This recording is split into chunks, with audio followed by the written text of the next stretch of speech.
Salut tout le monde, bienvenue sur cette chaîne d'information, le journal CH24. Je vous apporte les derniers résultats de la votation du 9 février 2025, en Suisse. Accrochez-vous, car il s'en est passé des choses. Tout d'abord, les Suisses se sont prononcés sur l'initiative pour une mode durable. Et oui, 62% d'entre eux ont dit oui à la promotion d'une mode éco-responsable et à la réduction de l'empreinte carbone de l'industrie textile. C'est un grand pas vers un avenir plus vert et un témoignage de l'évolution du comportement des consommateurs en Suisse. Alors, si vous êtes adepte de la mode durable, vous êtes en bonne compagnie. Ensuite, l'initiative pour la responsabilité environnementale n'a pas passé la rampe.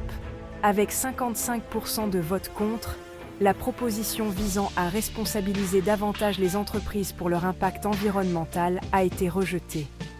Un petit revers pour les militants écologistes, mais le débat n'est pas clos pour autant. Restez à l'écoute, car ce sujet reviendra certainement sur le tapis. Parlons maintenant de l'armée suisse. Cette votation portait sur certains des défis actuels auxquels l'armée est confrontée. Les électeurs ont eu l'occasion de se prononcer sur le financement et les changements organisationnels, et devinez quoi ? 70% ont approuvé les réformes proposées.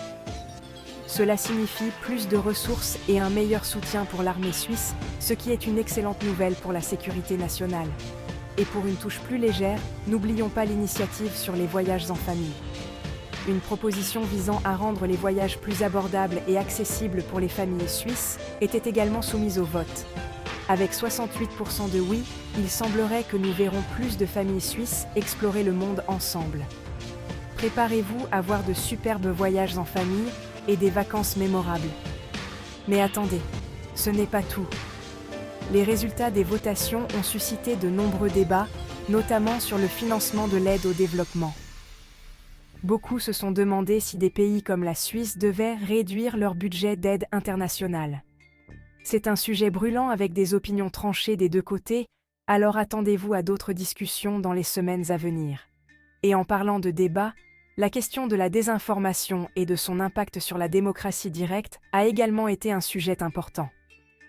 Les votations étant une pierre angulaire de la démocratie suisse, il est crucial de garantir l'exactitude des informations.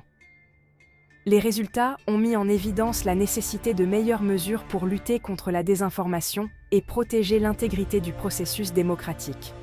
Enfin, abordons les accords bilatéraux entre la Suisse et l'Union européenne. Cette votation a souligné l'importance de ces accords pour les citoyens suisses vivant à l'étranger. Ce fut serré, mais la majorité s'est prononcée en faveur du maintien et du renforcement de ces liens. C'est essentiel pour la stabilité et le bien-être des expatriés suisses dans le monde entier. Voilà, c'est tout pour les résultats des votations suisses du 9 février 2025. Restez informés dans le journal CH24, restez impliqués, merci et jusqu'aux prochaines nouvelles.